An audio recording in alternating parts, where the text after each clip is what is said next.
नमस्कार, आदाब, सत श्री अकाल। ये है आपकी अपनी कहानियों का चैनल जिसका नाम है कहानियाँ दिल से। ऐसी कहानियाँ जो निकलती है सीधे दिल से और पहुँचती है सीधे दिलों तक। मैं हूँ आपकी दोस्त गार्गी विद्यांत। कहानियाँ लिखती और सुनाती हूँ। आज आपको सुनाने जा रही हूँ अपनी ही लिखी एक कहानी जिसका शीर्षक है कुहासा। लॉन में मेहमानों का आगमन शुरू हो चुका था। चारों ओर रजनीगंधा और गेंदे के फूलों की अप्रतिम सजावट थी। स्टेज से गायिका के रविंद्र संगीत की मधुर आवाज महफिल में चार चांद लगा रही थी। बड़े बड़े फव्वारों के पास लोग छोटे छोटे झुंड बनाकर आपस में गपशप कर रहे थे। लॉन के एक किनारे पारंपरिक बंगाली व्यंजनों से सजे बुफे की व्यवस्था की गई थी, जहां कुछ बच्चे चाव से व्यंजनों का लुत्फ उठा रहे थे।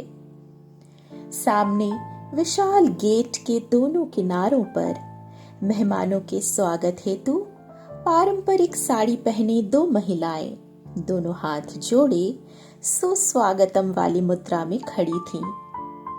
गेट के ऊपर बांग्ला और अंग्रेजी भाषा में फूलों की सजावट से लिखा था मिशितार मुखे भात, मिशिता का अन्नप्राशन।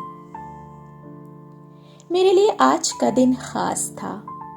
बंगले में भोर से ही अच्छी खासी चहल पहल थी। बंगाली रीति रिवाजों के मुताबिक कन्या संतान के जन्म के 7 महीने बाद अथवा कोई भी बेजोड़ संख्या के महीने संतान के मामा अथवा नाना उसे अन्न का प्रथम कौर खिलाते हैं, जिसे बांग्ला में मुखे भात कहते हैं।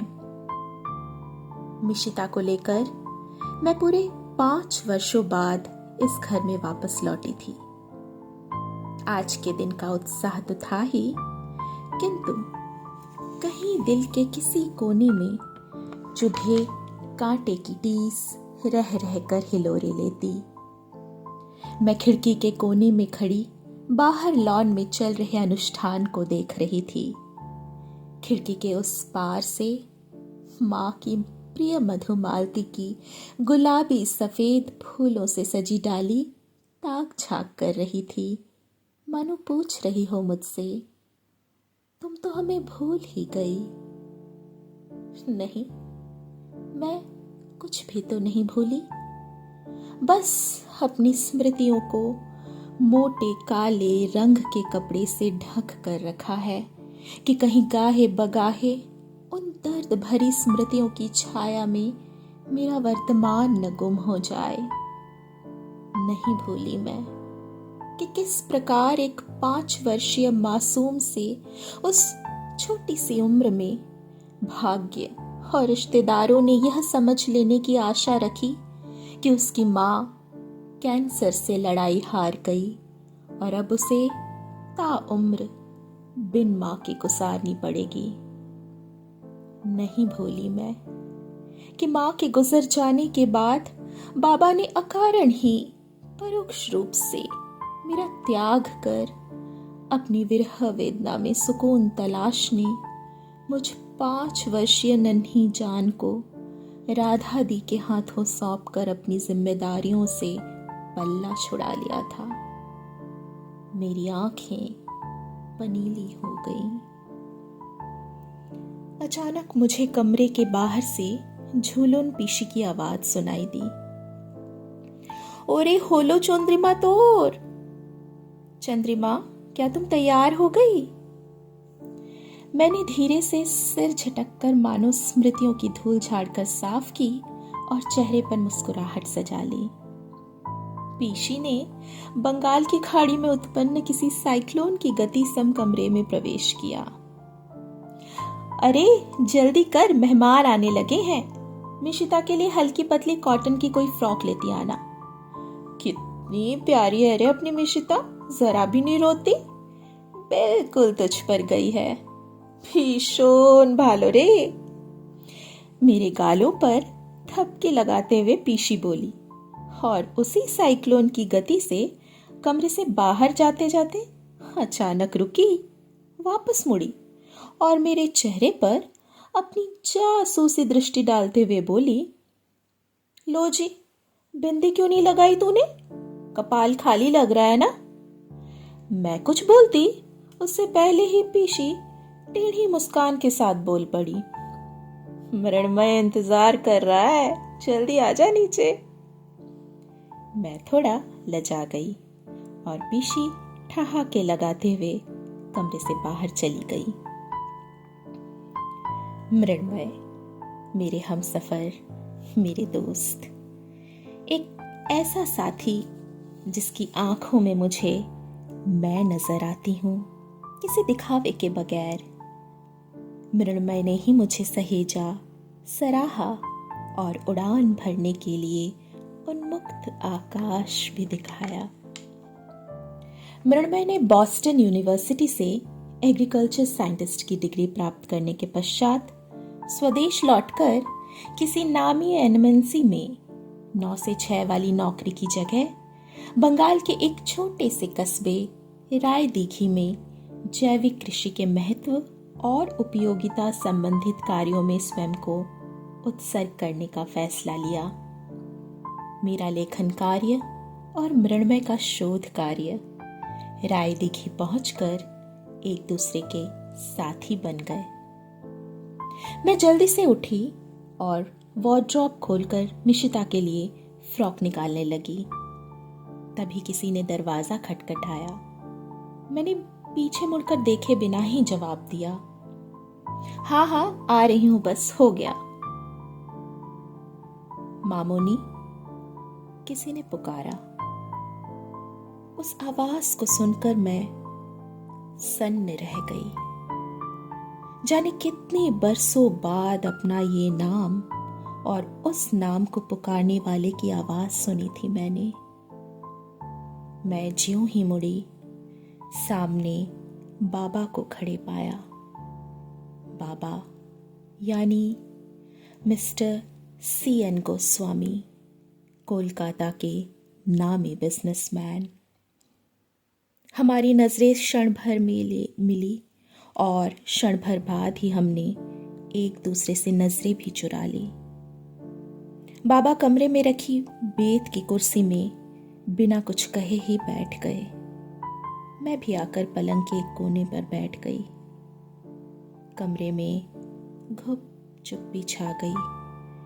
केवल बीच बीच में रविंद्र संगीत की हल्की सी धुन सुनाई देती। बाबा ने ही चुप्पी तोड़ी, बोले, जानी, खूब राग करे आशीष। जानता हूं बहुत नाराज हो तुम मुझसे और मैं तुम्हारी नाराजगी का अधिकारी भी हूं। मैं नजरें झुकाए पैर के अंगूठे से फर्श पर बिछी कालीन को रेंधने लगी। बाबा आगे बोले, आज तुम्हारी मां होती तो कभी हम दोनों के रिश्तों में यूं अभिमान की ठंडक न आने देती। मानता हूं तृप्ति के गुजर जाने के बाद उसके गम ने मुझे इतना स्वार्थी बना दिया था कि मैं भूल बैठा था कि तृप्ति सिर्फ मेरी पत्नी ही नहीं, तुम्हारी मां भी थी। मां का जिक्र आते ही मेरी पलकें भीग गई। हाँ, मैं स्वार्थी बन गया था। बाबा आगे बोले, खुद को ऐसा बना लेना चाहता था कि आगे से कोई मोह मुझे छू तक न सके। केवल सर्टिफिकेट तक ही तुम्हारा बाबा बनकर रह गया मैं। तुम्हें अपने से दूर हॉस्टल भेज दिया और जब तुमने लेखन को अपना कार्यक्षेत्र बनाने का फैसला किया, तब मेरा स्टेटस मेरे सामने आ गया। आंसुओं से मेरा आंचल भींगने लगा। बाबा की आवाज भी भर्रा गई। तुम्हारे मृण्मय से विवाह के फैसले को भी मैं मन से न मान सका, पर आज उसी मृण्मय की समझदारी। कहते कहते बाबा का गला रुंध गया। बाबा कुर्सी से उठकर मेरे बगल में पलंग पर आकर बैठ गए। मेरे सिसकियों की आवाज से कमरा गूंजने लगा था।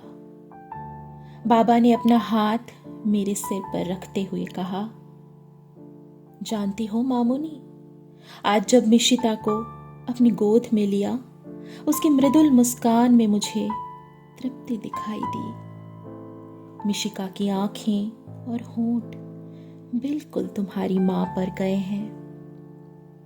कहते कहते बाबा ने एक लाल पोटली मेरे गोद में रख दी और बोले, जानता हूं तुम मुझसे कोई तोहफा नहीं लोगी, पर यह मिशिता के लिए तुम्हारी मां और मेरा आशीर्वाद मात्र है, और कुछ नहीं बेटा।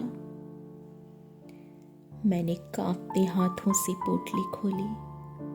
उसमें मां की एक मटर माला चेन और 2 चूड़ रखे थे। मैंने मां की चेन को अपनी आंसुओं से भीगे होठों से लगाकर चूम लिया। बरसों बाद बाबा के कांधे पर सिर रखकर खूब रोई। बाबा की आंखों के अश्रु वर्षा से मेरा कांधा भी भीगने लगा था। मानो हमारे रिश्ते के चारों ओर जो अभिमान रूपी कुहासा घिरा था, वह पश्चाताप रूपी आंसुओं की गर्माहट पाकर पिघलने लगा था। दूर से आ रही रविंद्र संगीत की धुन कमरे में गूंज रही थी मेरी सिसकियों की जगह। प्राणो भोरी तृषा होरी, मोरे आरो आरो आरो दाओ प्राण। प्राणो भोरी तृषा होरी, मोरे आरो आरो आरो दाओ प्राण। बस ये कहानी इतनी ही।